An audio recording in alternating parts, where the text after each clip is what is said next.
come a long way to Levittown. Just look at how you've grown to more than 70,000 happy people calling you their home. You come a long way to Levittown. Long Island City. Hofstra University campus and the old Army barracks that were brought over from Mitchell Field after World War II. I remember that. Tudor City in Manhattan. I've only lived in Levittown. I didn't live anywhere before that. People calling you their home. You come along. So my dad was a World War II vet. He fought in Battle of the Bulge over in Europe. And when he came home, they didn't have much money. He had a job in the city. And they had, Levittown was giving beautiful homes for veterans at a reasonable price. They were tearing down the Army barracks at Hofstra, so we had to move. And same reasons as you said with the GI Bill. My dad was in World War II, and he was a professor at Hofstra, and quite a few of the professors moved to Levittown. Similarly, my parents lived in a studio apartment with one young child, my older brother, and they needed to move because the family was getting bigger. My father was a veteran too. I think he paid $8,000 for his house, something like that. It was also a question of moving out to the suburbs and GI Bill and all that.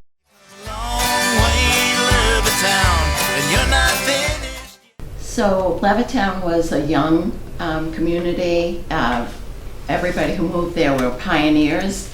The streets were not paved, they were dirt streets. But every Levitt house had a plum tree, a willow tree, a peach tree, nice schools, and a village green. The price also, I think, was very reasonably priced. I think it was the affordability, but it was brand new. And in those days, nothing was brand new. And here you had an opportunity to come to a new community with all people basically in the same age bracket, and your kids would be in the same age bracket. So it was actually very unique, I think, at that time.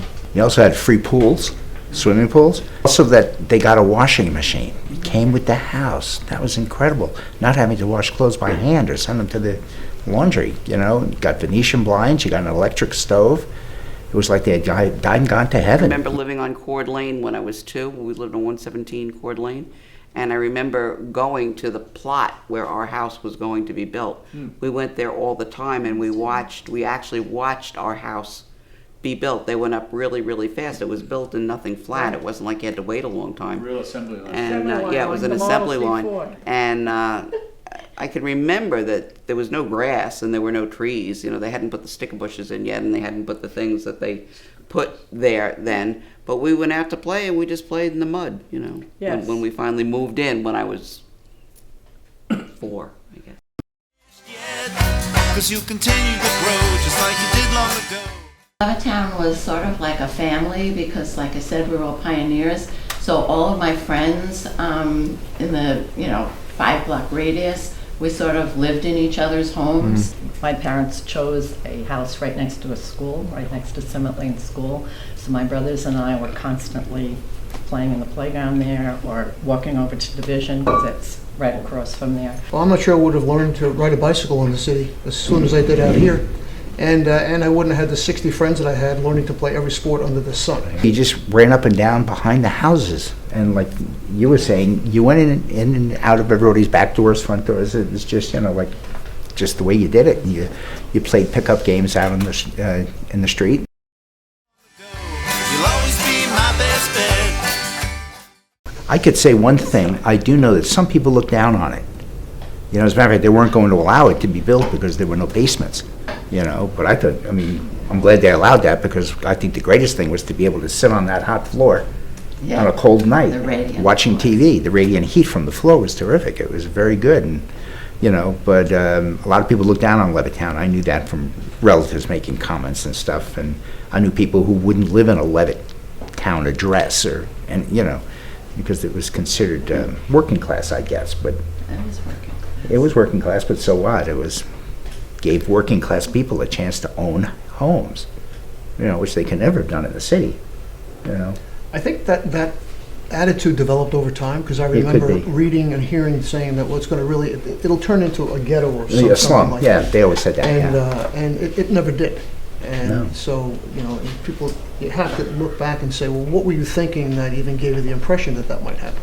Right, right. And, but I think, as always, when you own something, you Yeah. take pride in it. Oh, that's true. You sink your money into Right. it, then you're not gonna let it go, because you do own it. Even in the early 60s, I remember being at a sporting event. Oh, yeah. I think it was Garden City or Right. something outdoors.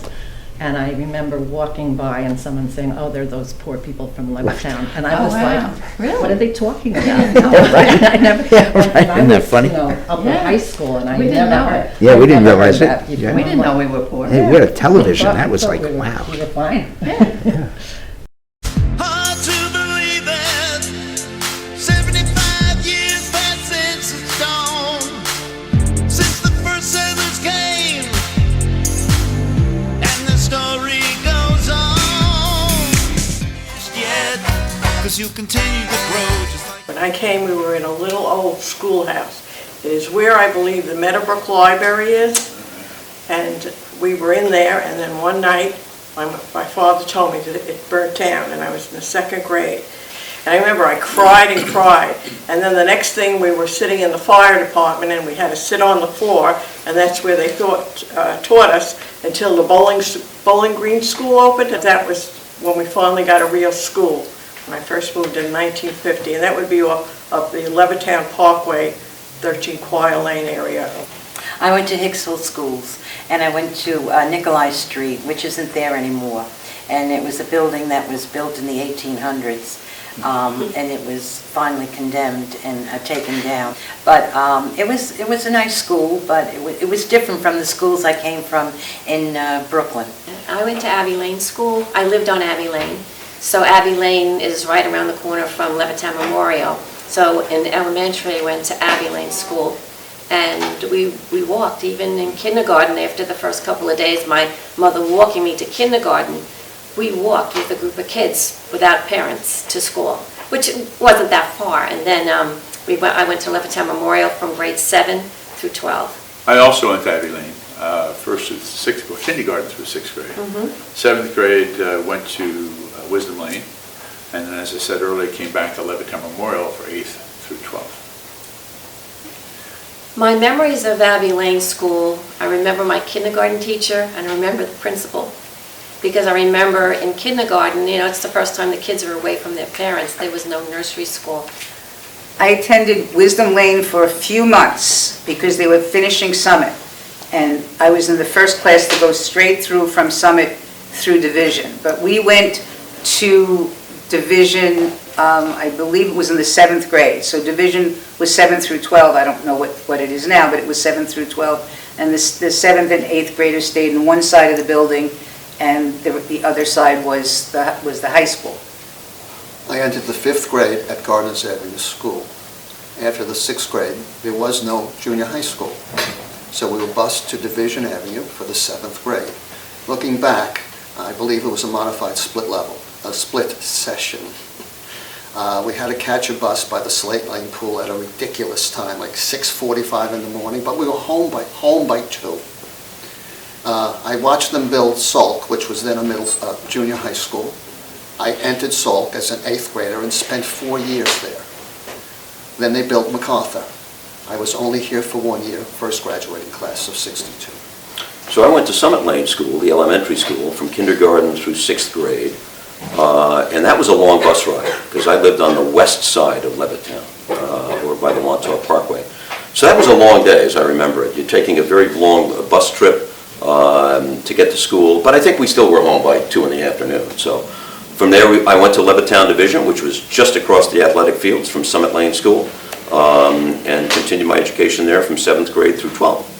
Kindergarten, for me, was in a church basement in Hicksville until they built in Island Trees Memorial High School. They built 3 kindergartens, but it wasn't until the second half of the first year. So in kindergarten, we spent in a church basement. And then when the school was finished, we came out to Island Trees Memorial, which was on Wyandotte Avenue and Hempstead Turnpike. So they had 3 kindergartens, so that was my first school. I started at Summit Lane School in 1st grade and just walked around the fence right into the school. For the first 9 years, we lived on the south side of Levittown, so I actually went to kindergarten at Abbey Lane. The first Levittown school I attended was a Quonset hut, which stood where Wisdom Lane School is today. At any rate, they built Gardner's Avenue, and when that opened, I believe I started I went there for half of first grade, second, and then we moved to the north side of town, and I went to north side. I always went to a brand new school because they were always building schools. And after north side, I went to Division. I graduated from Division. Go Blue Dragons. And that, I believe, started as an elementary school. I entered it in 7th grade, and they had what they called split sessions. You went like from 8 to 12, and then from like 12:30 to 4, whatever the time was. There were 2 separate groups because there wasn't enough room at Division. And then they expanded Division from where the main entrance is all the way heading north. And I started there in 7th grade, and I was in the second graduating class in 1961. And at that point, in 1960, it was a full junior, senior high school. So, and we had, in high school, young teachers. We were 18, they were 22. It was right. Because there was a real need for teachers, and they would come in right out of college. So it was a great experience. I had quite a history of Levittown schools. I started at Abbey. That was the first school I went to, 3rd and 4th grade. 5th and 6th, we were moved to East Broadway. 7th and 8th, we were sent to Division Avenue.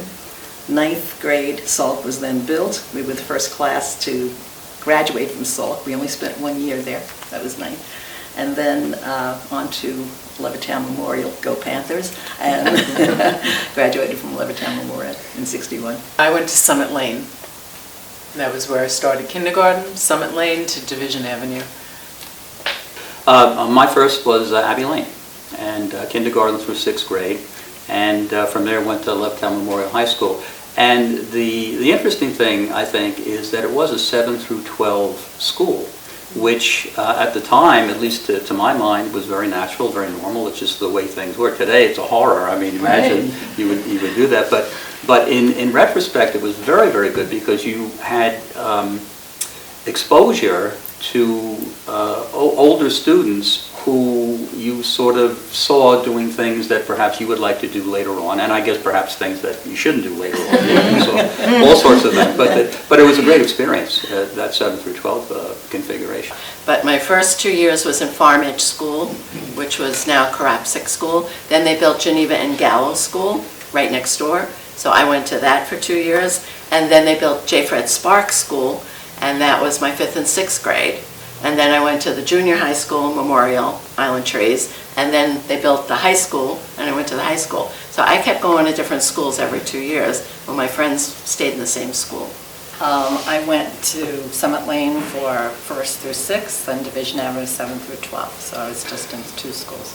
I went to the Wisdom Lane Annex for 1st and 2nd, then we moved to the north side of Levittown. I went to Summit Lane for 3rd through 6th, and then Division the rest of the way. East Broadway, kindergarten to 6th, and 7th to 12th was Levittown Memorial. Schoolhouse underneath the cherry wood tree, and then a homeowner's... And I can remember seeing Division Avenue High School. It was so beautiful. It was brand new. And the shrubs around it, and I'm walking up, I can still walk right up that path, to the front doors, and how long the school was, because in the city, the schools were 2nd floor, 3rd floor, we had them up this way, and now this gorgeous school, and I remember walking into the lobby. This was the greatest thing. This lobby was so big, and that really struck me. Every first day of school, you'd get a new pair of shoes, you'd get a dress, and that would be your outfit, and a new school bag. You'd get a new school bag and new supplies, and that was always a treat because you didn't get them all year long. You got it that one time, and that was it. Right. But it was every school year. Yeah. We started out like that, and it was good to look forward to at the end of the summer. I remember my first day. I was in 2nd grade, and my father put me on the bus. And he said to me, now look at your house, it has a point like this, and look at the color, and that's, you remember where you get off. Unfortunately, Levittown has a lot of houses with a porch, so I panicked and got off at the wrong stop. And of course, they finally found me and I got home, but it was kind of funny, and I always remember that. So I had a really embarrassing first day in junior high school. It was 7th grade, 7th, 8th, 9th. So in elementary school, we used to get dressed up for the first day of school. So I wore a party dress to junior high school, and I was the only one in a party dress. Everybody wore casual clothes. We weren't allowed to wear pants as girls back then, but they all wore like plain skirts and pants for the guys, and I was embarrassed. That was my first day. I don't remember specifically my first day, but I always remember every year going out and buying new school supplies. Just brand new pencils and notebooks and making sure they were perfect. I remember my first day of first grade, and actually we were in the Wisdom Lane Annex. I don't know if anybody's brought that up, but there was a school behind the Wisdom Lane School back then, and it was like a Quonset hut, almost like a military location. It existed for maybe 10 years or so, but that's where I went to first and second grade. But the kid next door to me, his name was Alan, he started crying. He said, I don't know how to go to school. I said, stick with me, I'll help you. Yeah, it's similar. I remember for some reason the kid who lived behind me, his mother drove him to school. And I can remember her trying to pull the door to the classroom closed as he's screaming and crying inside of the room. I never understood that. I never was homesick. I don't know why, but that. And of course I do remember 7th grade, my science class. I remember every instance of it, teacher and everything. Kennedy's assassination. I can tell you that from that moment on till the funeral, everything that happened. It's like my most vivid memory. Children and families who continue the American dream. Celebrate with those who are here and those new to the team. Schoolhouse underneath the cherry wood tree. And then So my dad was Army, and he was gone for almost 4 years. My brother was born, and then he left. And I was born after the war, and he served in Europe, and he, like I said before, he served in the Battle of the Bulge. And when he came home, they didn't really talk about it very much. And now I wish I had talked to him more. I have tons of pictures of him over in fighting in the war. So he was Army. My dad was also in the Army in military intelligence over in Europe. My dad was in the Merchant Marine, and if you drive over the Verrazano Narrows Bridge from Brooklyn and you look to your left, there's a little island out there with about 4 trees on it called Hoffman Island, and there were 1,500 Merchant Marines stationed out there during the war. So he rode out the war in the middle of New York Harbor. And my father was in the Army as well. This was a town of veterans. The entire town was veterans. And what grew up very quickly, the VFW, the American Legion, any of those other kinds of veterans groups were almost instantaneous in getting together, because where they couldn't tell us, they could talk among themselves about their experiences. And I think they probably had to do that. And we probably never knew about those conversations. and a one-room schoolhouse underneath the cherry wood tree. And then a home was built here in... Our parents, especially our dad, they were very strict, like really strict. They were like corporal. You could not talk back. If you were bad during the day, it was wait until your father gets home. So they were very strict. Most of my friends' parents were. I think because everybody's father pretty much was in the service, we didn't look at it that was any different from any place else. I know he was in Fort Jackson. He was out in Nevada someplace. He was discharged early for a medical reason, but his younger brother was one of the liberators of Dachau, which I didn't know about until after he had passed away, and then my cousins gave me the information, because this is something he never talked about. Yeah, they didn't talk about it. And I used to use the pictures he actually took in my class, when we did World War II. I'd say, don't talk to me about Holocaust deniers. This is, pictures not taken by the government or the news media. This is, my uncle himself took these pictures, so he was, that was his experience of World War II. So yeah, almost everybody, and you asked how, fathers or mothers. No, not mothers. In those days, you rarely had. Like our friend's mom was a whack. We had a neighbor who was a whack, actually, but it was all the fathers who had been veterans. All of them had been, much less likely that women would be. And that's why it was such a shock when I graduated from high school and then went into college, because I started college in 1969. And that was when the anti-war stuff really started, anti-Vietnam War stuff. And my father's generation, and my mother, it was just, you don't do this, you don't protest the military, you don't do that. They had come home from the Army being respected, and yet Vietnam veterans would come home and they weren't, And you kind of knew who was serving in the Army because they had short hair, because back in the late 60s, early 70s, the guys all had long hair. But if you were in the military, you had a crew cut, so it was easy to pick out people. So I think it was a big culture shift, that an awful lot of people who had been raised and had been part of that World War II generation, suddenly 20 years later, 30 years later, it was completely different. The military was not considered that big, that good a thing, as it had been earlier. My father never really spoke about it until I actually am just beginning to uncover stories about his service. He didn't speak about it at all, and I don't think for me personally there was any overlap of that. I think he just wanted to get started with his life, and a great one it was. My dad was a second lieutenant at 19. I said, Dad, how did you become a second lieutenant at 19? He said, all the older guys were overseas or they were already casualties. They had to take tests. And he was very young to begin with. My birth and his training probably saved his life. He was about to be shipped over to bomb Japan in September of 1945. The war ended in August of 1945. Virtually, he knew the number, 40 to 50% of the older guys who shipped out before him were casualties.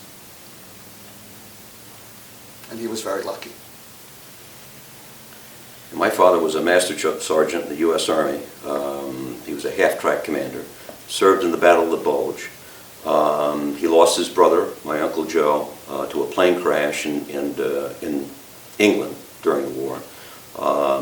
So it had an effect on my father that was fairly evident.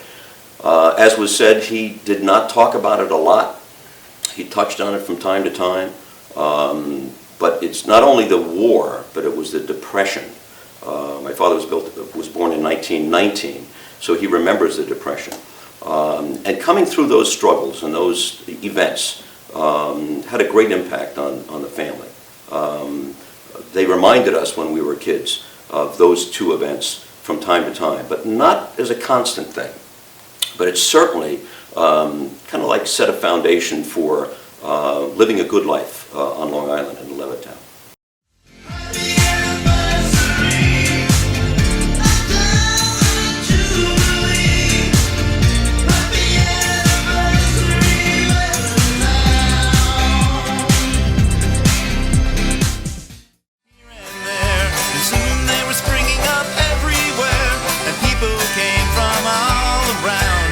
I not in the school. Okay. LSA. Oh, LSA. Yeah, I used to swim on the LSA team. My father, mom, and dad were both coaches.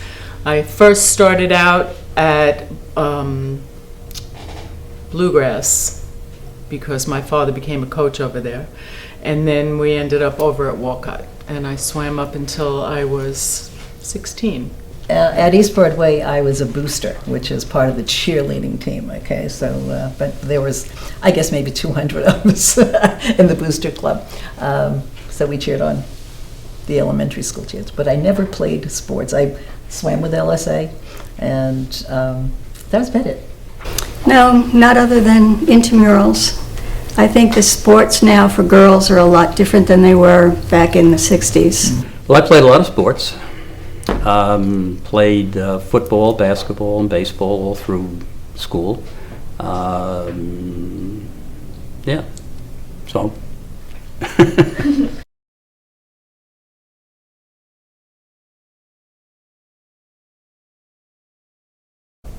Football. I think baseball was very popular, and I come from Division Avenue as well.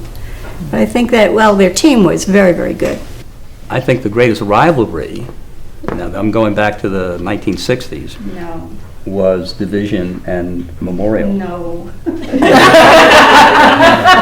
is my wife, by the way. He goes through this all the time. And I'm a Panther, and they don't get along. I don't know, 47 years later, we're still arguing. And they're married. Notice where we're sitting. Notice how the seating arrangement. No, the greatest rivalry was Levittown Memorial and Division. Yeah, I remember And it was primarily football. They had that golden bucket. Are you familiar with the golden bucket?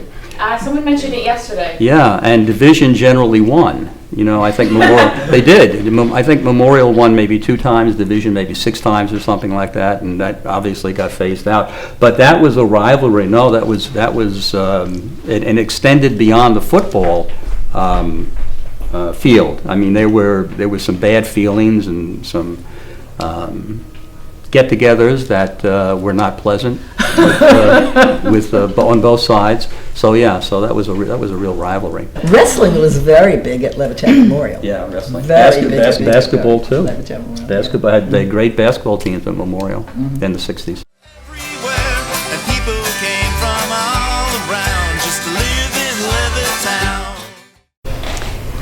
I kind of wish I lived in this generation because things have changed so much. Maybe I would have been a little bit more outgoing and would have enjoyed sports and all the activities that are going on. When I was in Division, I was a hippie. So I was not interested in doing any sports. I had gotten to the point where I wasn't interested. I remember girls doing lacrosse, and I was thinking that I was sorry that I didn't do that. It seemed like a lot of fun. I remember there was this one particular girl I went to high school with, I remember, was very, very athletic. Very, very athletic. And the opportunities for her were limited. And it was such a shame because she could have developed her athleticism even more and developed even better as an athlete than she was able to. Interestingly, though, I did run into her at a reunion, and I expressed the same thing to her. I said, I always felt bad looking back now because you were so athletic, you were so good, and there just didn't seem to be the places for you to be able to display that. And she ended up saying that she felt that she did, though. She felt that she did have plenty of opportunities, and she was satisfied. But there's no doubt the difference between what young women are able to participate in today compared to when I went to school, which was, I graduated from Memorial in 1966. It's like night and day. I did play for LAC. They had a great softball league even when I was young. And it was softball, it was wonderful. It was very well organized, and I wanted to play Little League because I was a real tomboy. And in those days, they did not allow girls to play in Little League, even though I swear to this day I could play better than my brother. But that they just wouldn't let you in. So LAC was what we were allowed to do. Girls weren't allowed to do the same things as boys. But LAC was wonderful. It was great. I played shortstop and I loved it. And I played, I would say, from 4th grade through my senior year of high school. So I played for a long time.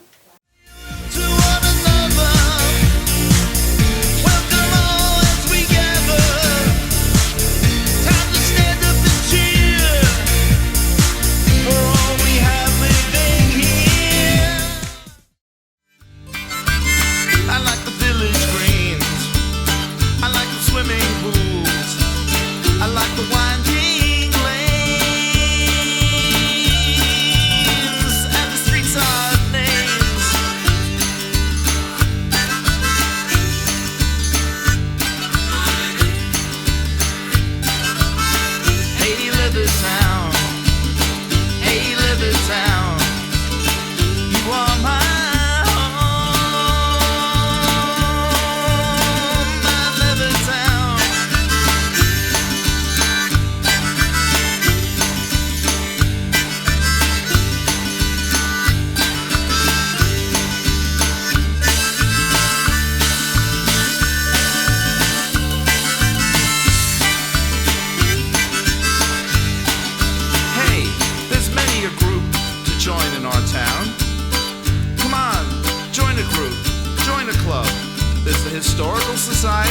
the property owners, and the community council, and the friends of the library, too.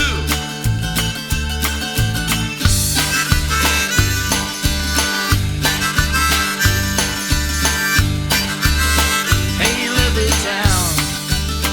Hey, Levittown. You are my